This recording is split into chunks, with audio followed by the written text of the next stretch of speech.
You're standing at your own wedding reception. The happiest day of your life, right? You're surrounded by flowers, champagne glasses clinking, your husband's hand in yours, and then your mother leans in close, wearing that smile. You know the one. That smile that says she's about to ruin everything. And she does. "We're passing the car your in-laws gave you over to your sister," she says. Just like that. Casual, like she's commenting on the weather. "Your sister?" She laughs.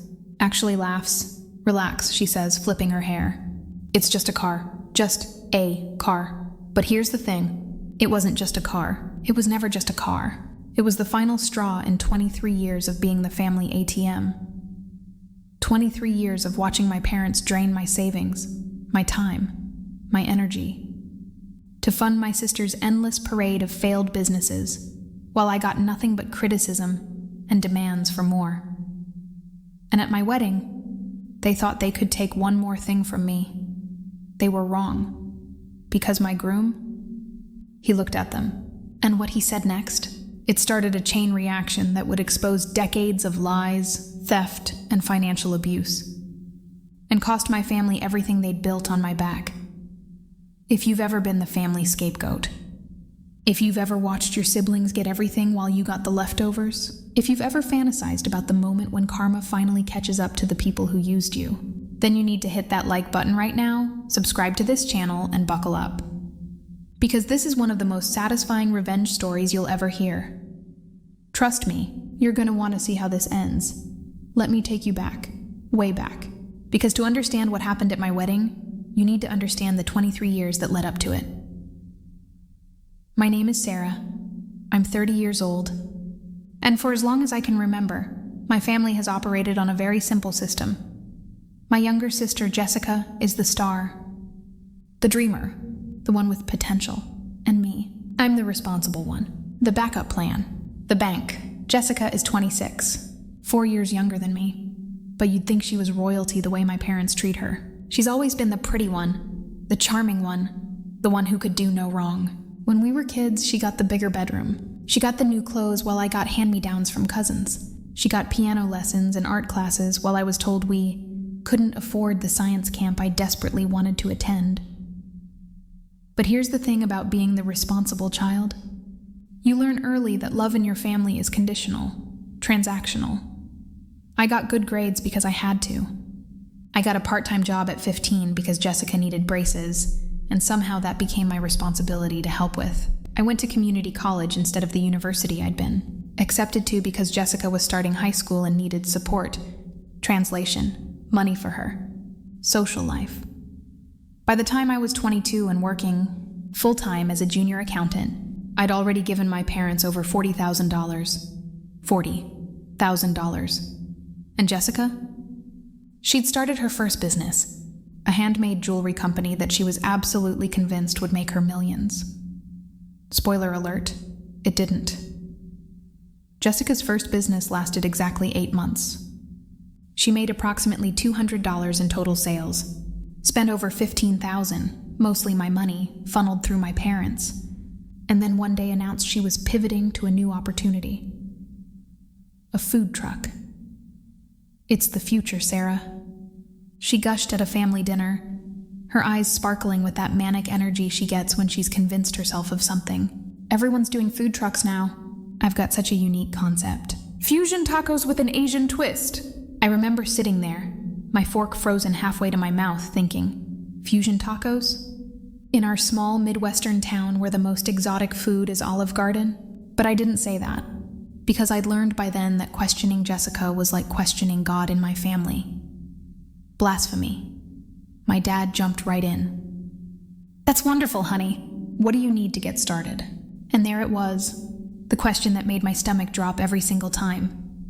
Jessica bit her lip, doing that thing she does where she tries to look vulnerable and hopeful at the same time.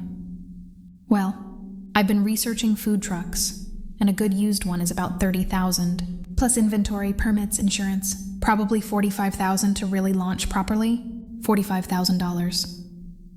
I watched my mother's eyes flick to me. Just for a second, but I saw it. "Sarah," my dad said, turning to me with that expression that wasn't quite a smile but wasn't quite not a smile either. You've been doing so well at your job, and you're still living at home, so you don't have many expenses. Living at home, at 22, because they'd asked me to stay just a little longer to help with household expenses after Dad's hours got cut at the factory. I don't have $45,000, I said flatly.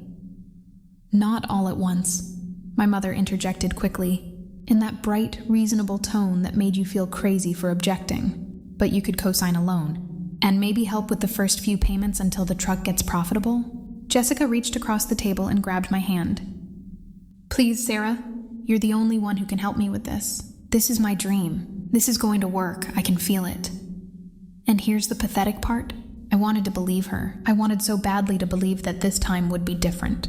That my little sister really did have a solid plan. That she'd work hard. That I'd be helping her build something real. So I said yes. I co-signed a $40,000 loan. I paid the first 6 months of payments myself, over $1,200 a month, which was more than a third of my take-home pay. I helped Jessica paint the truck. I even worked shifts on weekends, making her Asian fusion tacos, which were literally just regular tacos with sriracha mayo, while she managed the social media presence. The food truck lasted 11 months. Jessica got bored. That's really what it came down to. The early morning prep work was exhausting. The weekend hours interfered with her social life. The profit margins weren't as high as she'd expected. Shocking, given that she'd done zero market research.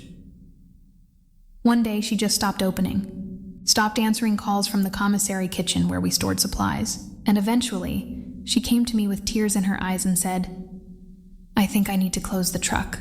It's just not working out." I was left with a $34,000 loan in my name for a truck that Jessica sold for $8,000, which she used to find herself on a trip to Costa Rica. And my parents? They told me I was being unsupportive when I got angry about it. She tried her best, my mother said. You can't punish her for being brave enough to chase her dreams. Business number 3 happened when I was 25. By this point, I'd been promoted twice at my accounting firm. I was making decent money, finally. I'd managed to pay off the food truck loan, barely. And I'd moved into my own apartment, a tiny studio that cost too much but was mine. For about 6 months, I had peace. I had boundaries. I saw my family at holidays and the occasional Sunday dinner, but I'd learned to say no, to protect myself. And then came Jessica's next big idea, a boutique fitness studio. Boutique fitness is exploding, she announced at Thanksgiving dinner.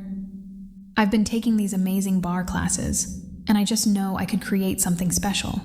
A judgment-free space for women to feel empowered and strong. I kept my mouth shut. I was not getting involved this time. No way. But my parents had already done the math. They'd remortgaged their house, the house I'd grown up in, to give Jessica $60,000 for startup costs. $60,000. On a house they'd nearly paid off. I found out when my dad called me, 3 months after the studio opened, to tell me they were struggling with the mortgage payments. Jessica's studio wasn't profitable yet. Surprise, surprise. And they needed help. Just $500 a month, my dad said. Just until things stabilize. I should have said no. I should have let them deal with the consequences of their own choices. But that's not how family guilt works, is it? That's not how a lifetime of conditioning works. I sent them $500 a month for 18 months. Even when it meant I couldn't save for the house I desperately wanted. Even when it meant eating ramen for dinner more nights than I care to admit. Jessica's boutique fitness studio lasted 14 months before she decided it wasn't aligned with her true calling anymore. By the time I was 28, I'd given my family, directly or indirectly, over $120,000. $120,000 of my life savings. My security, my future, and I had nothing to show for it except resentment in a relationship with my parents that felt more like a hostage situation than actual love. Marcus came into my life like a breath of fresh air I didn't know I needed. We met at a professional networking event. He was a software engineer at a tech company, funny and kind, with these warm brown eyes that actually saw me. Not what I could do for him, not how I could be useful, just me. Our first date was coffee that turned into a 4-hour conversation. Our second was dinner that turned into stargazing in his car because neither of us wanted the night to end. By the third date, I knew I was falling for him. And the best part? He came from a healthy family, a normal family. His parents were supportive without being suffocating. They'd helped him and his siblings without enabling them. They had boundaries. They had respect. It was like discovering that water could taste sweet when you'd been drinking vinegar your whole life. When Marcus met my family 6 months into our relationship, I was terrified. I'd warned him, of course, told him about the golden child dynamic, about the money, about Jessica's endless failures. But knowing about something and witnessing it are two very different things. We went to Sunday dinner at my parents' house. Jessica was there with her latest boyfriend, some guy named Chad, who talked about cryptocurrency for 45 minutes straight without taking a breath. Within 20 minutes, my mother asked me if I could loan Jessica $3,000 for a marketing certification program she wanted to take. At the dinner table, in front of Marcus, as casually as asking me to pass the salt. I felt my face flush hot.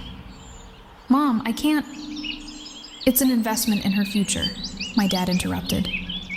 This certification could really open doors for her. Jessica was looking down at her plate, doing her best impression of a person who wasn't orchestrating this entire conversation. Marcus's hand found mine under the table. He squeezed once, then he spoke up. "Actually," he said, his voice friendly but firm, "Sarah and I are saving for our future together. We've been talking about buying a house, starting our lives. I'm sure Jessica understands that Sarah has her own financial goals now." The silence that followed was deafening. My mother's smile went brittle. "Of course, we wouldn't want to interfere with your plans." But her tone said, "How dare you?" The rest of dinner was awkward, tense, and as we left, I heard my mother say to my father, loudly enough for us to hear, "I hope he's not going to be one of those controlling types who isolates her from family." In the car, Marcus looked at me. "Is it always like that?" "Usually worse," I admitted. He shook his head slowly. "Sarah, you know that's not normal, right? You know that healthy families don't operate that way?" And that's when I started crying. Because part of me did know, but part of me had spent so long normalizing the dysfunction that hearing someone else validate my reality felt like breaking a spell. Marcus proposed to me on a hiking trail overlooking the city. It was sunset, the sky painted in oranges and pinks, and when he got down on one knee and opened that little velvet box, I felt like my heart would burst. "I love you," he said. "I love your strength, your resilience, your enormous heart. And I promise you, I will never let anyone take advantage of you again. We're a team now. We protect each other." I said yes through happy tears, and for the first time in my life, I felt like someone was truly on my side. When we told my parents about the engagement 2 weeks later, their reaction was complicated. My mother hugged me, but it felt perfunctory. "That's wonderful, honey. Have you thought about the wedding budget?" "We're still figuring that out," I said carefully. "Because you know your father and I can't contribute much. Money's been tight since..." She trailed off meaningfully, implying that somehow their financial situation was my fault for not helping more. "We'll handle it," Marcus said firmly. Then came the kicker. My dad cleared his throat. "Actually, we were hoping you might be able to help Jessica one more time. She's got a new business idea, and it's really solid this time." "No," I said. Just that. "No." My mother's eyes widened. "Sarah," I said no. "I'm done. I've given over $100,000 to this family, and I have nothing to show for it. Marcus and I are building our own life now, and I'm not funding any more of Jessica's fantasies." Jessica, who'd been sitting on the couch scrolling through her phone, looked up. "Wow, I always knew you resented me, but I didn't realize you hated me." "I don't hate you," I said wearily. "I'm just done being your ATM." "Your ATM?" Jessica's voice went shrill. I never asked you for anything. Mom and Dad offered to help me and you went along with it. That's not my fault. The gaslighting was incredible. Truly breathtaking. Marcus stood up. I think we should go. As we left, my mother called after us. I hope you'll reconsider, Sarah. Family is supposed to support each other. In the car, Marcus was quiet for a long time. Then he said, My parents want to give us a wedding gift. That's sweet, I said, still shaking from the confrontation. It's a car, he continued. My grandfather's vintage 1967 Mustang. It's been restored, and it's worth about $40,000. Dad says it should go to us, to start our marriage off with something solid. I started crying again. Because someone's parents were giving us a $40,000 gift, while my own parents couldn't even be happy for me without asking for money. Planning the wedding was a minefield. My mother inserted herself into every decision, always with Jessica in tow. They criticized my dress choice, too simple, my venue, too small, my color scheme, too boring. Jessica made pointed comments about how when she got married, she'd do everything differently, better, more stylishly. The breaking point came 3 weeks before the wedding. I was addressing invitations at Marcus's parents' house because I couldn't do it at my apartment without my mother dropping by unannounced to help. Marcus's mom, Linda, was helping me, not taking over, not criticizing, just actually helping. My phone rang. My mother. Sarah, we have wonderful news. Jessica's been offered an amazing opportunity. My stomach dropped. I knew that tone. There's a chance for her to buy into a marketing agency, my mother continued, breathless with excitement. It's a partnership opportunity, and it's only $20,000 for a 20% stake. But she needs the money by next week, or the opportunity goes to someone else. I closed my eyes. Mom, I know you're busy with the wedding, she steamrolled ahead, but this is Jessica's future we're talking about. And honestly, you're spending so much money on this wedding. What's another $20,000? Linda's eyes met mine across the table. She looked appalled. No, I said. Sarah, please. Just this once. You've said just this once for the last 8 years. The answer is no. I don't have $20,000, and even if I did, I wouldn't give it to Jessica for another business scheme. It's not a scheme. My mother's voice went sharp. Why are you so selfish? Why can't you be happy for your sister? I have to go, I said, and I hung up. Linda reached across the table and squeezed my hand. You did the right thing. Then why do I feel so guilty? I whispered. Because they've trained you to feel that way, she said gently. But honey, you don't owe them your entire life. For the next 3 weeks, my mother called me every day, texted me guilt-inducing messages, sent Jessica to talk to me about how much this opportunity meant to her. I held firm. Marcus was proud of me. His parents were proud of me. But my own family? They were furious. And then came my wedding day. The morning of my wedding was beautiful. Perfect weather, everything running on schedule, my bridesmaids helping me into my dress while we laughed and drank mimosas. I'd chosen not to have Jessica as a bridesmaid. I'd asked my 2 college friends and Marcus's sister instead. Jessica had thrown a fit about it, but I'd stood my ground. This was my day, and I wanted to be surrounded by people who actually loved me, not people who saw me as a resource to exploit. My mother had been icy during the preparations, making passive-aggressive comments about my choices, but I'd expected that. I'd armored myself against it. The ceremony was lovely. Marcus cried when he saw me walking down the aisle. I cried during our vows. His parents cried. Hell, even some of the guests cried. My parents sat in the front row, smiling for the cameras, playing the role of proud mother and father.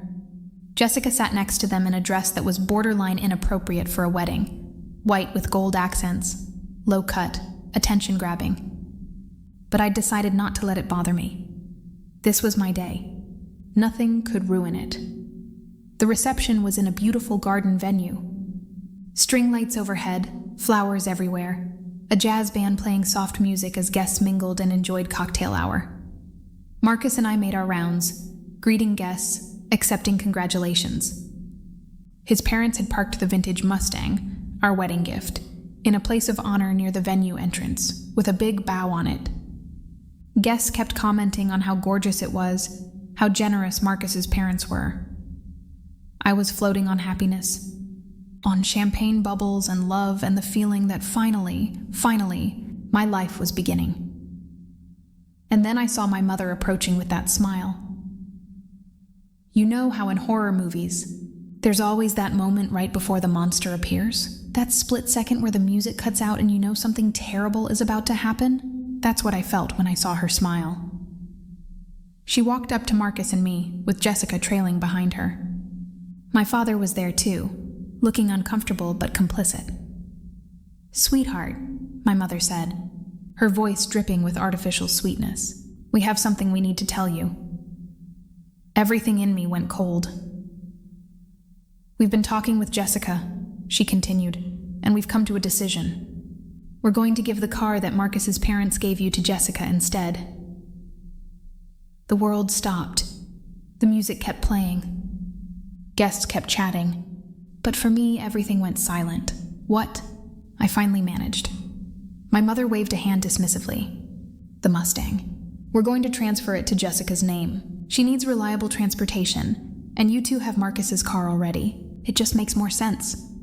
I couldn't breathe, couldn't process what I was hearing. "That's not your car to give away," Marcus said, his voice deadly quiet. "It's from my parents. To US." Jessica laughed. Actually laughed, tossing her hair back. "Oh, relax. It's just a car. Don't be so uptight about it. Just a car." Something inside me snapped. Or maybe it was the final piece of my spine falling into place after years of being bent and broken. "You're insane," I said. "All of you. You're actually insane if you think..." Marcus held up a hand, silencing me. His face was calm, but I could see the fury in his eyes. He looked directly at my mother, then at my father, then at Jessica, and then he said 3 words that changed everything. "We'll call security." My mother blinked. "What?" "Security," Marcus repeated, his voice pleasant but hard as steel. "To have you removed from our wedding. Because what you just said, that's attempted theft. And we have about 200 witnesses who just heard you try to steal our property." "Theft?" My mother's voice went shrill. "That's ridiculous. We're her family, and that car is legally registered to my parents, who gifted it to me and Sarah," Marcus continued. "You have no claim to it.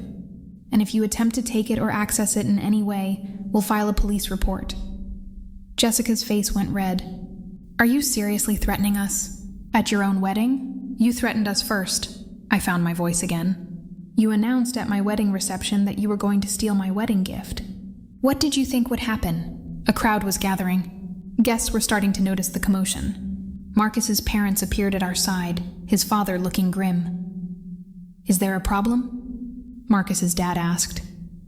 My mother tried to salvage the situation, putting on a wounded expression. "We were just discussing the car situation, and they're being very hostile." "There is no car situation," Marcus's mom, Linda, interrupted. "That vehicle is titled to us, and we're gifting it to our son and his wife.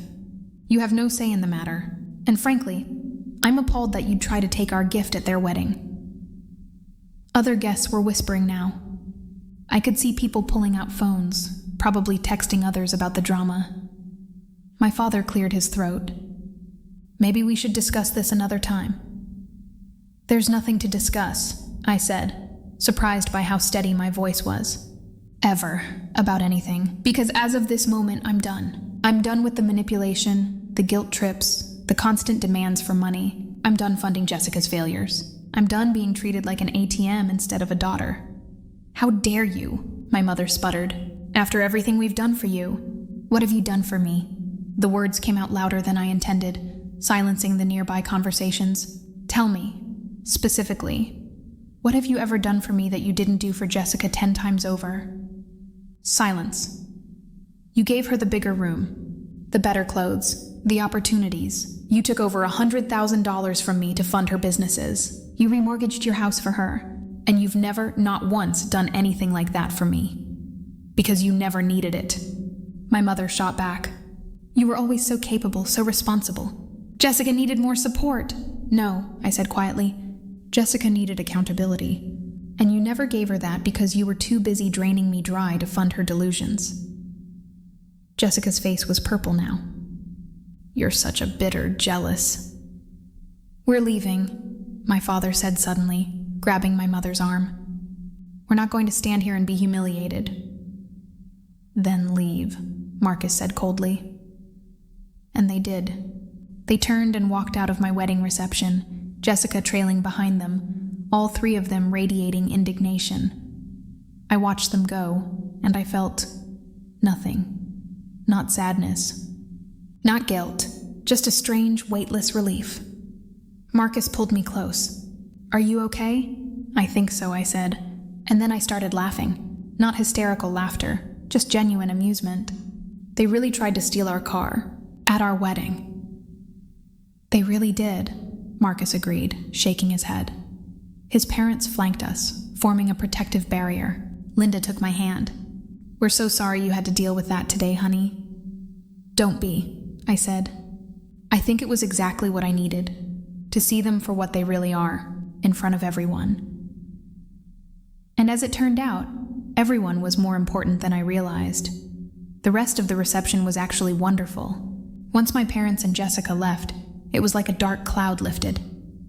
People came up to me and Marcus offering support, telling us they couldn't believe what they'd witnessed, that we'd handled it with remarkable grace. Marcus's best man made a toast that included a line about choosing your family, and everyone cheered. We danced. We laughed. We cut the cake. We had the wedding we deserved. But while we were celebrating, something else was happening. Something I wouldn't fully understand until we got back from our honeymoon 2 weeks later. See, at the wedding were several people I'd gone to college with. One of them, Amanda, was a successful blogger who wrote about family dynamics and toxic relationships. She'd heard the entire confrontation. While I was on my honeymoon in Italy, blissfully disconnected from social media, Amanda wrote a viral blog post. She didn't use my name, but she wrote about what she'd witnessed. A family trying to steal a wedding gift from the bride and groom. The entitled sister, the enabling parents, the lifetime of financial abuse. The post got shared, and shared, and shared. By the time Marcus and I landed back in the US, it had been picked up by several major websites. Thousands of comments from people sharing their own stories of being the family scapegoat, the responsible one, the person everyone else took from. And somehow, I'm still not entirely sure how, people in my hometown figured out it was about my family. I came home to 127 text messages, 43 missed calls, and an email inbox full of messages from people I hadn't heard from in years. Some were supportive. I always knew your family treated you terribly. Good for you for standing up to them. You deserve so much better. Others were from flying monkeys, my mother's friends and distant relatives. How could you air your family's private business? Your mother is devastated. You should be ashamed. And then there was the message from my Aunt Carol, my father's sister. The subject line read, "We need to talk. It's important."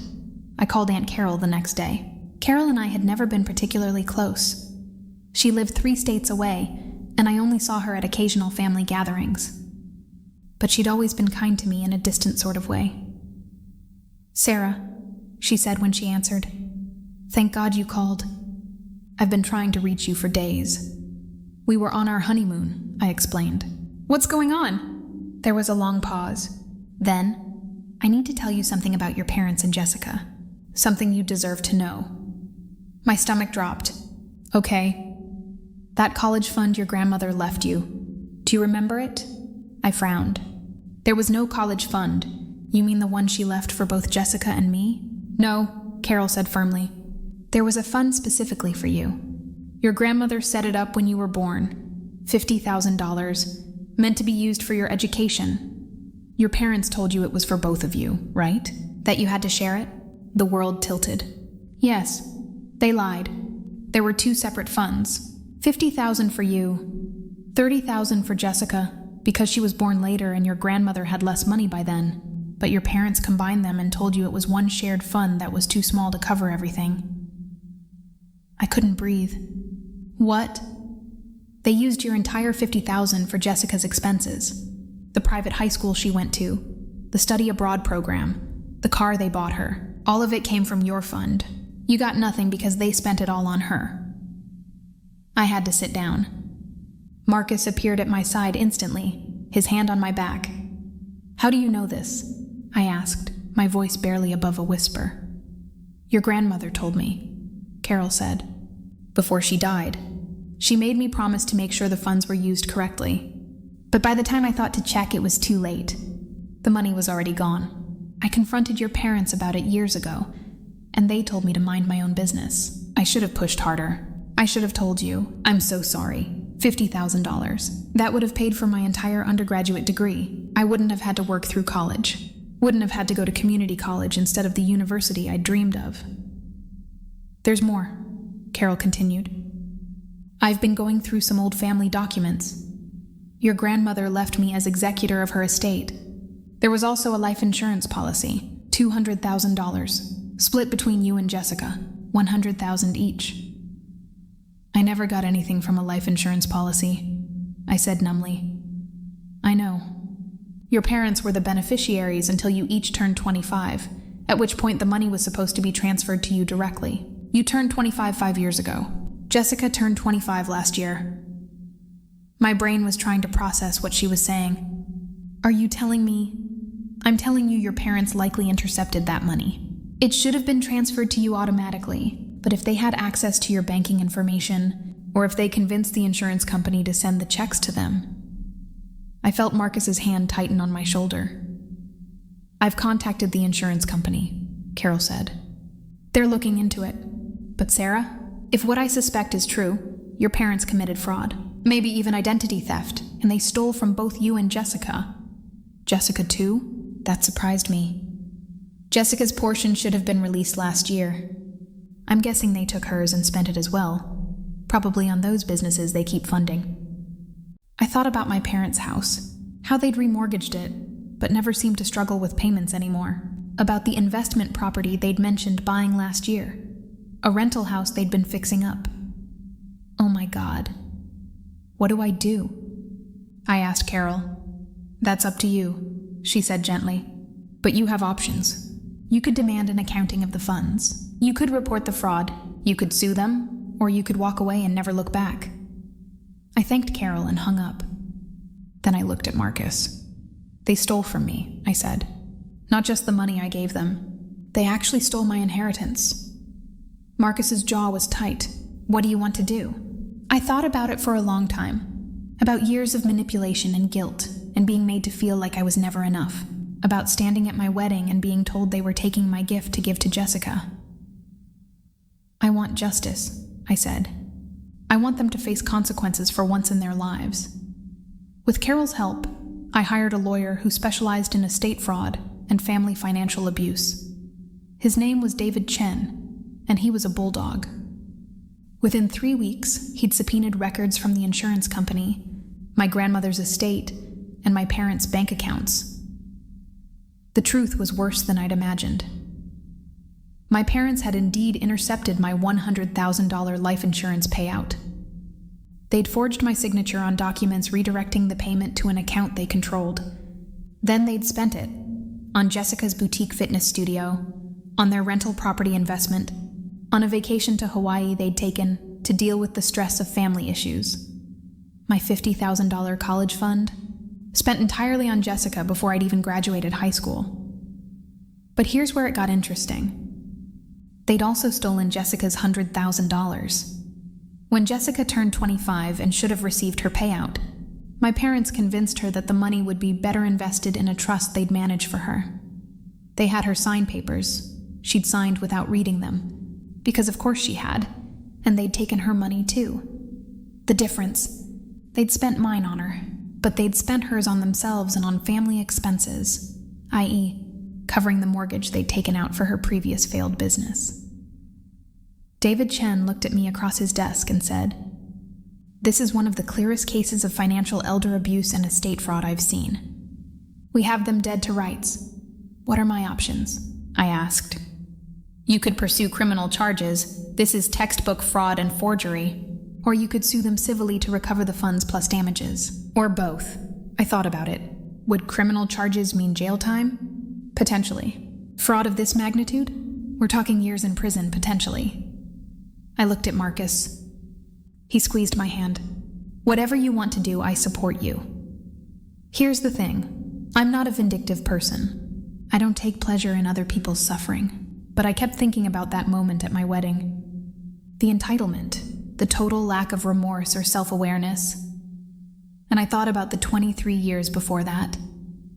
Every guilt trip, every manipulation, every time they made me feel selfish for wanting to keep my own money.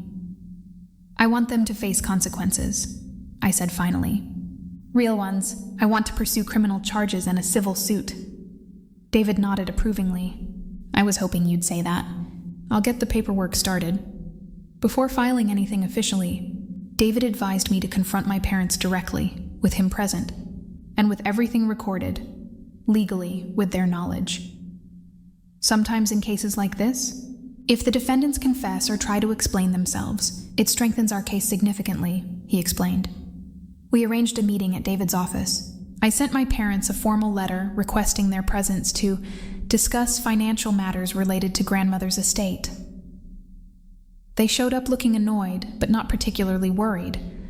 My mother was dressed in her church clothes, that particular outfit she wore when she wanted to appear respectable and put upon. My father looked tired, older than I remembered. Jessica came too, which I hadn't expected. Apparently my mother had told her this was about Sarah causing trouble again, and Jessica wanted to support them. We all sat down in David's conference room. David introduced himself as my attorney, and I watched my parents' faces shift from annoyance to confusion to concern. This meeting is being recorded with everyone's knowledge and consent, David said, pressing a button on a recording device in the center of the table. Does anyone object? My father started to stand. If this is some kind of... Sit down, Dad, I said quietly. You're going to want to hear this. Something in my tone made him sink back into his chair. David opened a folder and pulled out a stack of documents. We're here to discuss approximately $300,000 in funds that were designated for Sarah, and an additional $100,000 designated for Jessica, from your mother's estate and life insurance policy. The color drained from my mother's face. I don't know what you're talking about, she said, but her voice wavered. Really? David slid a document across the table. Because this is the college fund documentation showing two separate accounts, $50,000 for Sarah, $30,000 for Jessica. Can you explain why Sarah never received any of her designated funds? Silence. He slid another document. And this is the life insurance policy showing $100,000 designated for Sarah when she turned 25. Can you explain? This bank record showing a deposit of $100,000 into your personal account 3 days after Sarah's 25th birthday? My father's hands were shaking. We were holding it for her. For 5 years, I cut in. You were holding $100,000 for 5 years without ever mentioning it to me? While I was paying off the loans from Jessica's failed businesses? While I was sending you $500 a month for your mortgage? Jessica was staring at our parents, her face pale. Wait, you took Sarah's money? But you told me... They took yours too, Jess, I said, not looking at her. I slid another document toward her. $100,000 that was supposed to be transferred to you last year. Where is it? Jessica grabbed the paper, her hands trembling as she read. Then she looked at our parents.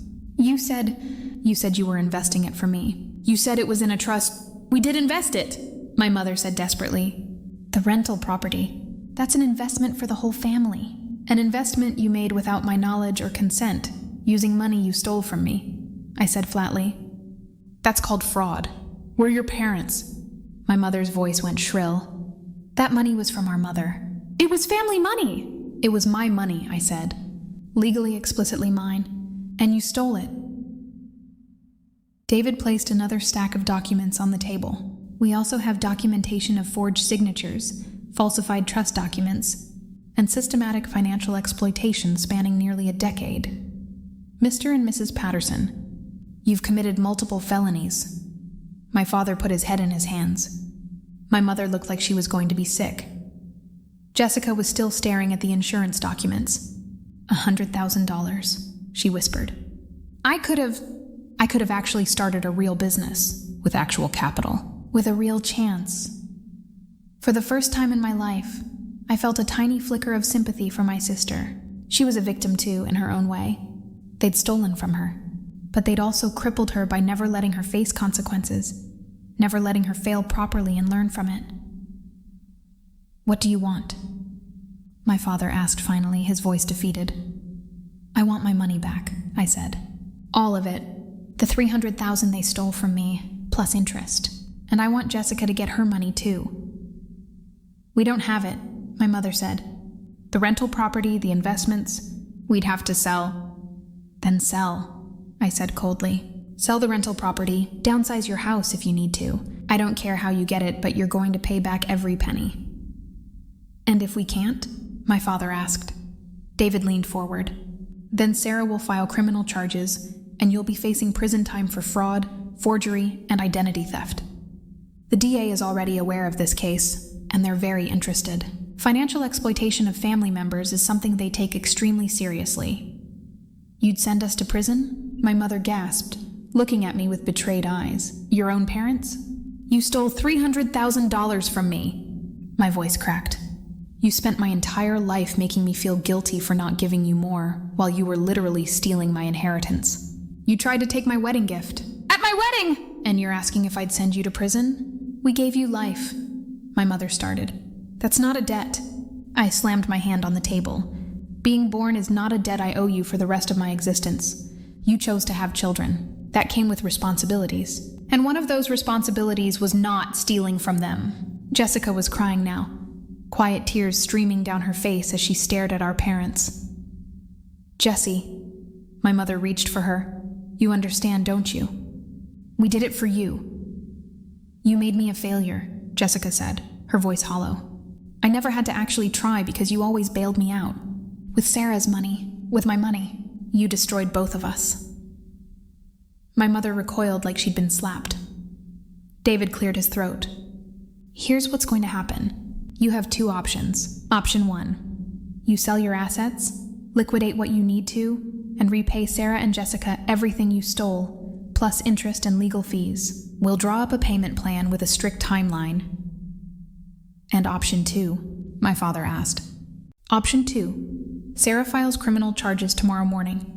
You'll be arrested, you'll go through a very public trial, and you'll almost certainly be convicted and spend several years in prison. Plus, Sarah will still sue you civilly and put liens on all your property." "That's not a choice," my mother whispered. "No," I agreed. "It's not, but it's more of a choice than you ever gave me. It took 6 weeks to hammer out the details. My parents hired their own lawyer. With money they mysteriously found somewhere, I suspected they'd been hiding more than they'd admitted to. There were negotiations, threats. At one point, my mother tried to go to the media claiming I was an ungrateful daughter, trying to steal from my elderly parents. They're 58 and 60, hardly elderly. But David had documentation, proof, and the threat of criminal charges. In the end, they agreed to a settlement. They would sell the rental property immediately and give me and Jessica 100% of the proceeds, approximately $180,000 after the mortgage was paid off. They would take out a home, equity loan on their primary residence to cover the remaining amount owed, another $180,000. They would pay the full amount, plus 5% annual interest that had accrued, plus my legal fees, another $25,000. Total, $385,000. To be split between me and Jessica, according to what was actually owed to each of us. They had 5 years to pay it all, with monthly installments and penalties for late payments. If they missed more than 2 payments, I reserved the right to file criminal charges. They also had to sign a legal agreement that they would have no claim to any of my future assets, would not contact me except through lawyers, and would not attend any future family events I hosted without explicit written permission. It was brutal, comprehensive, and absolutely necessary.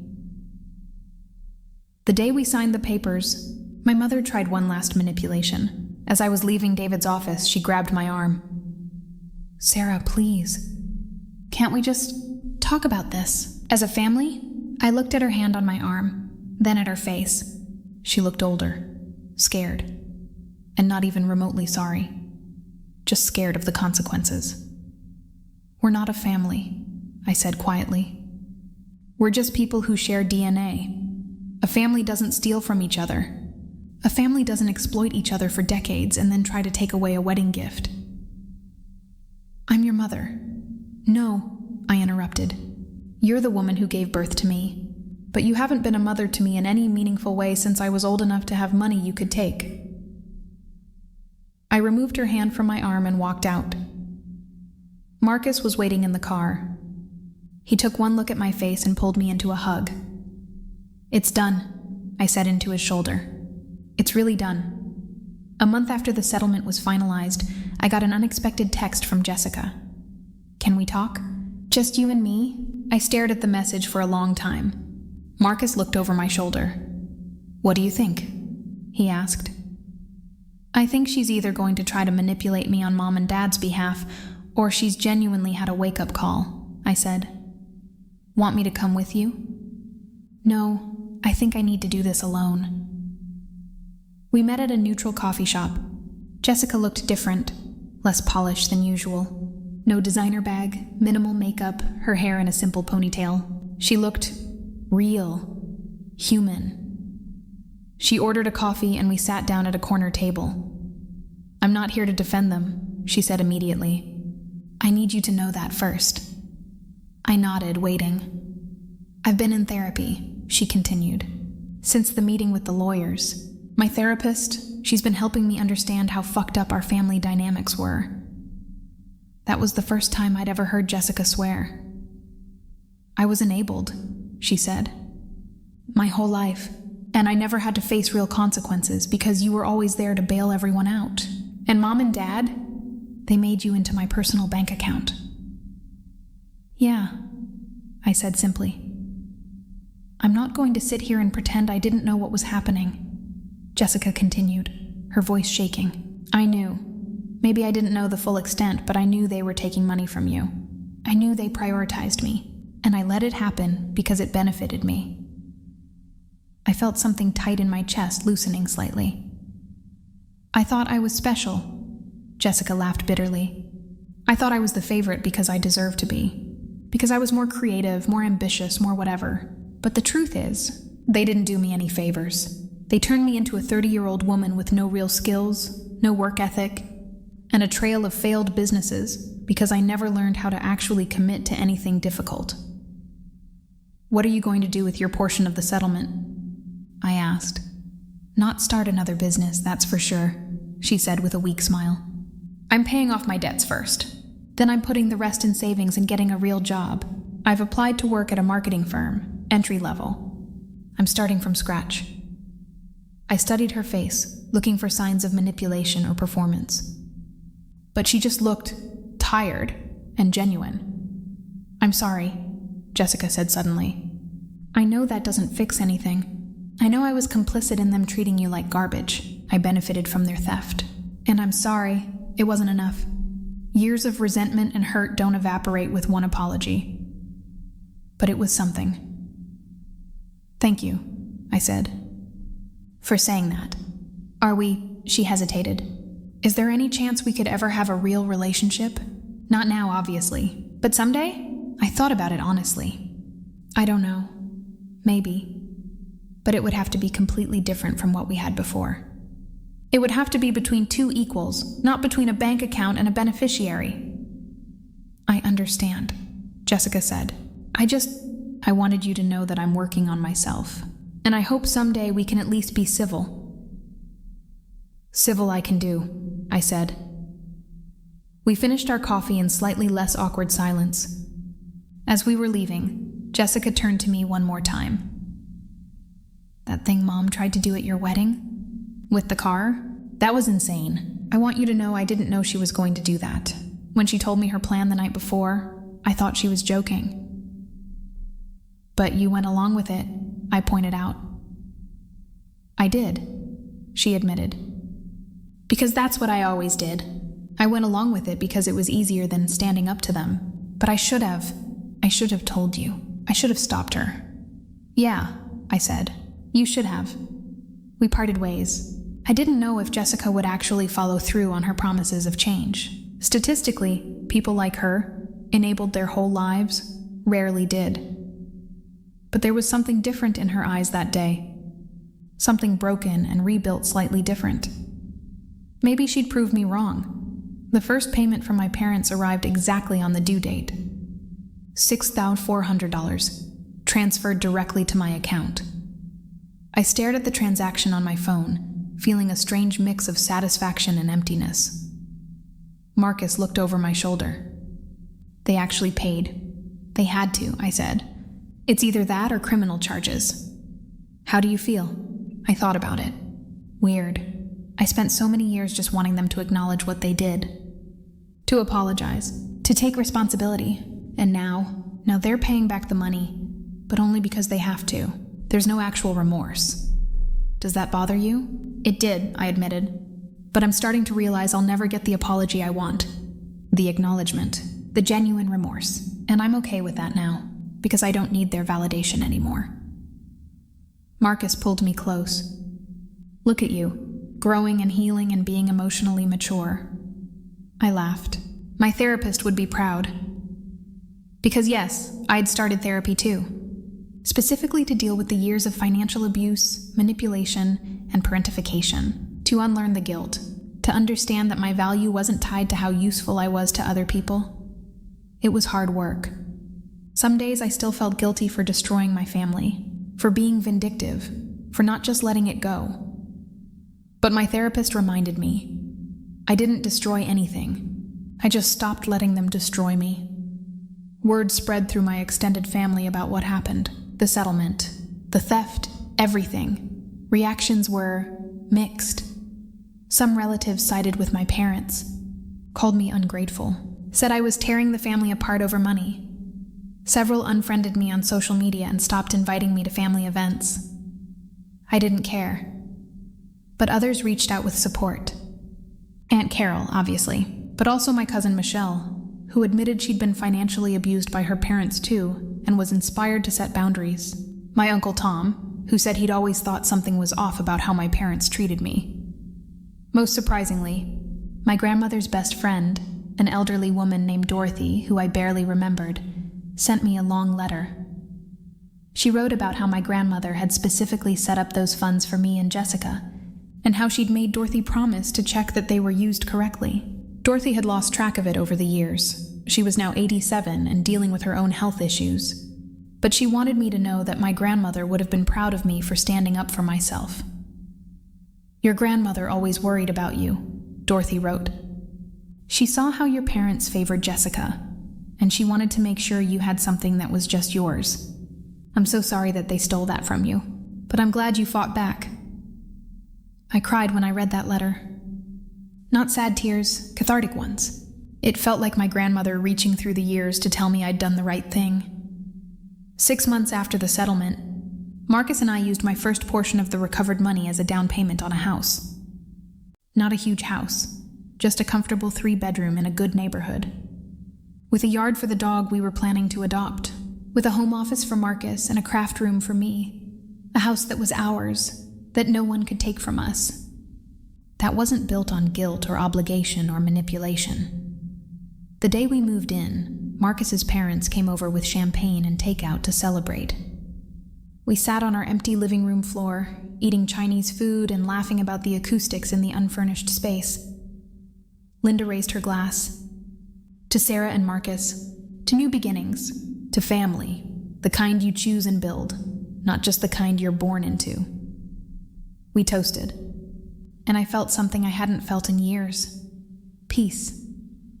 Not happiness, exactly. I was still processing too much trauma for uncomplicated happiness. But peace, security, the knowledge that I was building something real and solid with people who actually loved me. My parents kept making their monthly payments, like clockwork, no communication beyond the bank transfers. They'd been disinvited from Marcus's family events. His parents made it clear they weren't welcome after what they'd pulled at the wedding. I'd heard through the grapevine that they were struggling financially, that they'd had to cut back on expenses significantly, that they were driving older cars and hadn't taken a vacation in months. And I felt nothing. Not satisfaction. Not guilt. Just nothing. They'd made their choices. These were the consequences. Jessica surprisingly kept to her word. She got a job at a digital marketing agency, a real entry-level position where she actually had to work. We texted occasionally, nothing deep, just checking in. She sent me a photo of her first paycheck with the caption, "Earned this myself. No bailouts. Feels weird but good," I replied, "Proud of you." And I meant it. A year after the settlement, I got a letter in the mail. From my father. I almost threw it away without reading it. But curiosity won out. It was handwritten. 3 pages. His handwriting was shaky, older looking than I remembered. "Dear Sarah," it began. "I don't expect you to forgive me. I don't expect you to respond to this letter.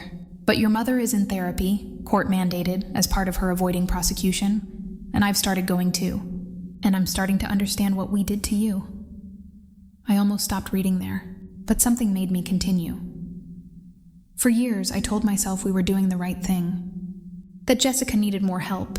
That you were strong and capable and would be fine. I told myself that the money from your grandmother was family money, and we were making family decisions with it. But my therapist asked me a question last week that I haven't been able to stop thinking about. Would you have stolen from a stranger the way you stole from your daughter? And the answer is no, of course not. Because I would have gone to jail. Because I would have known it was wrong. But I did it to you because I could. Because you were my daughter, and I thought that gave me some kind of right to your resources. Because your mother and I convinced each other that we were entitled to whatever you had because we raised you. We were wrong. Deeply, fundamentally wrong. And I'm sorry. I'm not asking for forgiveness. I'm not asking for a relationship. I know I destroyed that. I just wanted you to know that I'm finally seeing what we did, and I'm horrified by it. I hope you're happy. I hope Marcus treats you the way you deserve, and I hope someday you can think about me without feeling angry, even if you never want to see me again. Love, Dad. I read the letter 3 times. Then I showed it to Marcus. "What do you think?" he asked. I paused, trying to sort through my feelings. I think it's genuine, and I think it's too late. Both things can be true. Are you going to respond? I thought about it for a long time. Days, actually. In the end, I sent a short email. "Dad, I received your letter. I appreciate you acknowledging what you did. I hope therapy helps you become a better person, but I'm not ready to have you in my life, and I may never be. I wish you well, but from a distance. Sarah." That was it. No warm closing. No love. Just acknowledgement and boundary. He never responded, but the monthly payments kept coming. 2 years after my wedding, Marcus and I hosted Thanksgiving at our house. Marcus's parents came. His siblings and their kids, my college friends, Aunt Carol. Even Jessica, tentatively, after I decided to extend an olive branch. We cooked turkey and mashed potatoes and 3 kinds of pie. The house was full of laughter and warmth, and people who actually cared about each other without strings attached. At one point, I stood in my kitchen, watching Marcus's niece and nephew running around with our dog, listening to Linda tell a story that had everyone laughing, and I felt it. Pure, uncomplicated happiness. Not revenge happiness. Not, look what I did to people who wronged me, happiness. Just happiness. The kind that comes from building a good life with good people. Linda caught my eye and smiled. "You good, honey?" "Yeah," I said, smiling back. "I really am." Because here's the thing about revenge. The best kind isn't about destroying your enemies. It's about building a life so good, so fulfilling, so full of genuine love and joy that what they did to you becomes increasingly irrelevant. My parents stole money from me. Hundreds of thousands of dollars, years of security and opportunity. But they couldn't steal this. This home, this family I'd chosen and built, this peace, That was my revenge. Not the lawsuit, not the settlement, not even the exposure of their crimes. My revenge was being happy without them. 3 years after my wedding, I got a call from Aunt Carol. "Your mother had a heart attack," she said. "She's okay, stable. But she's in the hospital, and your father asked if you'd want to know." I felt complicated feelings. Not the rush of concern you're supposed to feel when you hear your parent is in the hospital, but not satisfaction either. Just complicated. "Is she going to be okay?" I asked. "The doctors think so. But Sarah, she's been asking for you." "I'm not going," I said immediately. "I understand," Carol said. "I just wanted to tell you. Give you the option." I talked to Marcus about it. To my therapist. To Linda, who'd become more of a mother to me than my own ever was. Everyone said the same thing. Do what feels right for you. Not what you think you should do. In the end, I sent flowers to the hospital. Nothing personal, just a standard get-well-soon arrangement. And a note, wishing you a full recovery, Sarah. That was it. That was all I could give. My father called me a week later. "Thank you for the flowers." "You're welcome." Awkward silence. "She really would like to see you," he said. "I know we don't deserve it, but—" "Dad," I interrupted gently. "I'm glad Mom's going to be okay. I genuinely am, but I'm not ready to see either of you, and I might never be ready. I need you to accept that." More silence. Then, "Okay, I understand. How are you doing with the payments?" I asked, because it felt less dangerous than talking about emotions. "We're managing. It's tight, but we're making it work." "Good. Sarah, for what it's worth, I really am sorry. Your mother is too, even if she doesn't know how to say it." "I believe you," I said, and I did. But sorry doesn't undo 23 years of damage. It's a start, but it's not enough. "I know." We said goodbye. I didn't cry. I just felt tired, and okay with being tired. 5 years after my wedding, Jessica called me on my birthday. Not to ask for anything, just to wish me happy birthday and tell me she'd been promoted to marketing manager at her firm. 5 years at the same job, she said, and I could hear the pride in her voice. "That's longer than any business I ever started." "That's amazing, Jess. Congratulations." "I never thanked you," she said. "For the lawsuit. For forcing Mom and Dad to give me my money back. I was so angry at first. I thought you were destroying the family, but you saved me. You gave me the chance to actually grow up." I felt tears prickling my eyes. "You did the growing up yourself. I just removed the safety net." "Still, thank you." We talked for an hour. About her job, my job, Marcus, her new boyfriend, an accountant who seemed stable and normal. About the fact that we'd both been in therapy for years and were both better for it. At the end of the call, she said, "I'm having a housewarming party next month.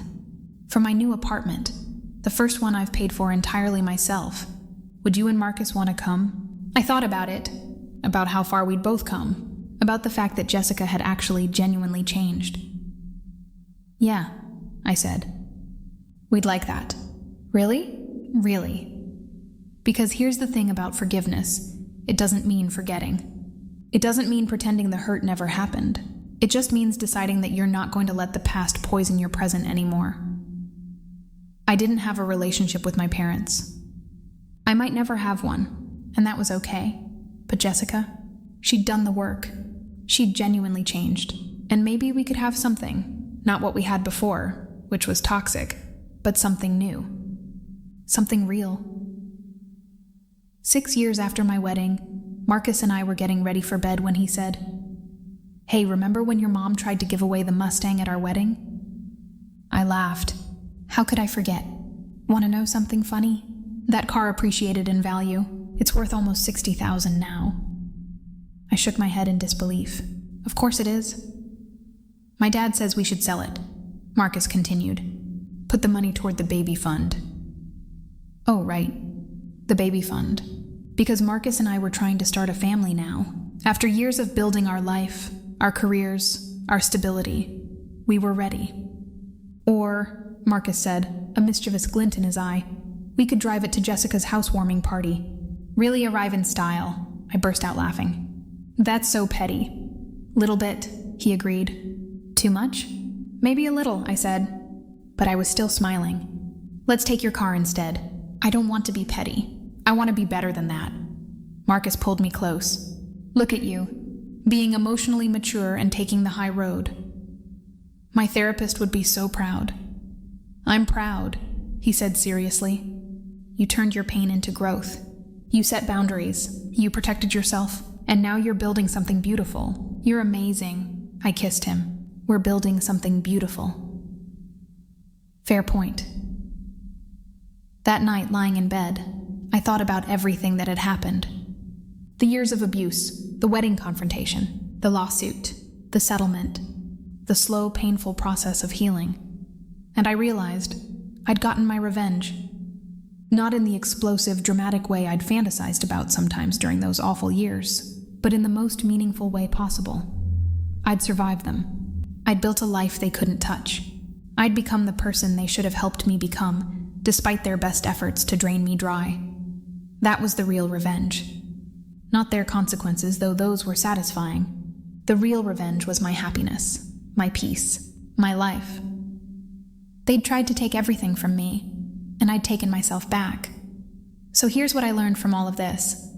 Justice isn't always about dramatic courtroom moments or big explosive confrontations, though those can feel good too. Sometimes the truest form of justice is simply refusing to let toxic people have power over you anymore. Family doesn't get a free pass to abuse you just because you share DNA, and protecting yourself isn't selfish, it's survival. The best revenge? Living well, building something beautiful, being happy without the people who tried to break you. If this story resonated with you, if you've ever been the family scapegoat or the person everyone else takes from, I want you to know, you deserve better. You deserve peace, and you're not selfish for wanting it. Now smash that like button if this story gave you chills. Drop a comment telling me, have you ever had to cut off toxic family members? How did you find the strength? And what was the most satisfying moment of standing up for yourself? And of course, subscribe for more stories like this. Stories about justice, boundaries, and people who finally said enough.